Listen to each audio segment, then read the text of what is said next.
क्या पूछना चाह सर रहे हैं? पहले तो एक सवाल पूछ लूं जी संजय सिंह साहब से। इन्होंने कहा कि जजिया लगा के करोड़ों हिंदुओं का धर्म परिवर्तन कराया मुसलमान में। जी कितने % जजिया लगाया था? देखिए असीम वकार साहब, अरे सुनिए। छोटा सवाल पूछा है। नहीं नहीं, आप देखिए हमें घुमाने की कोशिश मत करिए, हम आपके जाल में नहीं फंसने वाले। सिंपली जजिया लगाया, गरीब हिंदुओं को फंसाया, जो जजिया नहीं दे सकते थे उसको। देखिए आप ये कह के आप अभी डिनाई करेंगे साहब जजिया नहीं लगा था, आप यही जस्टिफाई करना चाहते हैं। अब लेकिन जजिया सुन लीजिए वकार साहब, सुन लीजिए। नहीं, अगले 10 सेकंड में संजय जी कंप्लीट कर लो। हाँ, सेकंड राउंड में फिर जजिया लगाया था, ये कितने % लगाया था? सवाल ये कितने अब % वकार साहब नहीं है ये। वकार साहब आप एक्सप्लेन अरे करें। वकार साहब आपको आप ही बता औरंगजेब में कोई दीजिए, ये दिलचस्पी कह है? के आसिम वकार, आप इसको थैंक यू जस्टिफाई नहीं संजय कर जी, सकते। शुक्रिया संजय जी, डिबेट जस्टिफाई आगे नहीं कर बढ़ाएं। सकते। Thank you. यस, आपको क्या दिलचस्पी है औरंगजेब में? देखिए सर औरंगजेब ने सिखों के गुरु पर जो जुल्म किया उससे इनकार नहीं किया जा सकता। हम उसकी मतलब मजम्मत अगर उस वक्त होते तब भी करते। वो गलत तरीका था, वो गलत बात थी, वो जुल्म था। लेकिन औरंगजेब ने हिंदुस्तान पर 50 साल हुकूमत की, इस बात से इनकार नहीं किया जा सकता। अब सुनिए संजय सिंह जी, आपका इतिहास ठीक करूं। इस्लाम में जो ज़कात है वो है 2.5%, यानी 1 लाख रुपए अगर किसी मुसलमान के पास है तो वो 2,500 रुपए सरकार को देगा। कितने देगा? 2,500 रुपए। गैर मुसलमानों से, चाहे वो ईसाई हो, यहूदी हो, जैन हो, बौद्ध हो, सरदार हो, हिंदू हो, उनसे ज़कात नहीं ली जाती, ली नहीं सकते। औरंगजेब ने शुरू के 20 साल कोई टैक्स नहीं लगाया। 20 साल के बाद जब वो साउथ की तरफ चला तो उसने जजिया टैक्स लगाया। कितना लगाया? 1%। अब आपने कहा कि जजिया लगा के सैकड़ों करोड़ों हिंदुओं को मुसलमान कर लिया। क्यों लगाया? अब अंदाजा लगाइए। Let सुनिए him सर, explain. सुनिए सर। क्यों लगाया? जरूर चाहिए, जजिया ये बीच में टोका मैं वो भी बताता हूं। जजिया सुरक्षा टैक्स होता है। अच्छा सुनिएगा अब यहां आप, ठीक है ना, 1% टैक्स। कौन आदमी होगा जो जजिया 1% ना देकर मुसलमानों के 2.5% देगा? 1 लाख पे 1,000 रुपए नहीं देगा और फिर मुसलमान धर्म कबूल करके 2,500 रुपए देगा। दूसरी बात, ज़कात में किसी को कोई छूट नहीं होती अगर मुसलमान है। लेकिन औरंगजेब का जो जजिया था, जब किसी बादशाह का जजिया था, इस्लाम में जो जजिया है उसका तरीका यह है कि औरतों को, बच्चों को, बुजुर्गों को, बीमारों को, मजदूरों को जजिया टैक्स से बाहर वकार साहब आप जस्टिफाई क्यों कर रहे हैं? नहीं, जस्टिफाई नहीं कर रहा हूं, आपको इतिहास दे रहा हूं।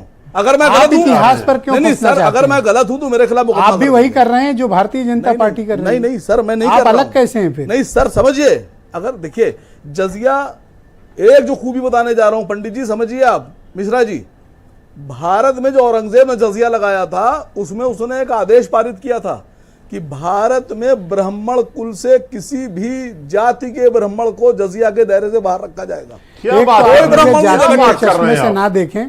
कोई ब्राह्मण क्या जजिया बात नहीं। कर आप रहे हैं मुझे एक असीम भाई आप? पत्रकार के, संजय सिंह प्लीज, आप मुझे एक तो जातीय चश्मे से ना देखें। नहीं, मैं आपको मैं अपने भाई के आपको चश्मे किसी से देखता हूं। मजहब या जातीय चश्मे से नहीं देख रहा हूं। सर बात मत काटिए। आप बड़ी एक अच्छी, राजनीतिक अहम पार्टी डिबेट के चल रही है, प्रवक्ता सर। हैं, आप इतिहास में फंसे हैं। नहीं, अच्छी डिबेट आप चल रही अच्छा भविष्य नहीं चाहते हैं। है। अच्छी डिबेट चल रही है। ये धिम्मी और जिम्मी क्या संजय होता सिंह है जरा प्लीज, बता व्हाट्स दीजिए। रॉन्ग विद यू भाई? नहीं, सुनिए, औरंगजेब से हिंदुस्तान में इस वक्त कोई मकसद किसी का नहीं है।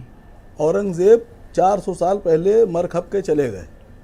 हमारे देश में आप टैक्स की बात बता रहे हैं, आप पेट्रोल पे वैट लेते हो, बाकी भी जीएसटी लेते हो। आपके यहाँ कफन का टैक्स, हगने मूतने पे टैक्स, पानी पे टैक्स, हंसने पे, अगर इंटरटेनमेंट हो रहा है उस पर टैक्स, चलने पे टैक्स, खाने पे टैक्स, कपड़े पे टैक्स, घूमने पे टैक्स, ट्रेवल हवाई जहाज की टिकट पे टैक्स, एयरपोर्ट से बाहर निकलो उस पर टिकट, एयरपोर्ट के अंदर जाओ उसके ऊपर टिकट। ये 400 साल के बाद उसको कबर से क्यों निकाला गया है? नहीं सर, ये बीजेपी की खेल है सब। क्या ये बीजेपी की चाल है। बीजेपी के पास कोई मुद्दा नहीं चुनाव लड़ने का। भारतीय जनता पार्टी नहीं चाहती है कि औरंगजेब को इतिहास के पन्नों में दफन किया जाए।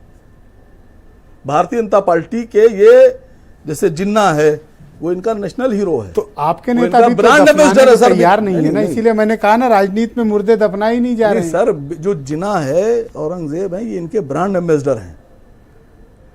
ये ब्रांड एम्बेसडर हैं भारतीय जनता पार्टी के।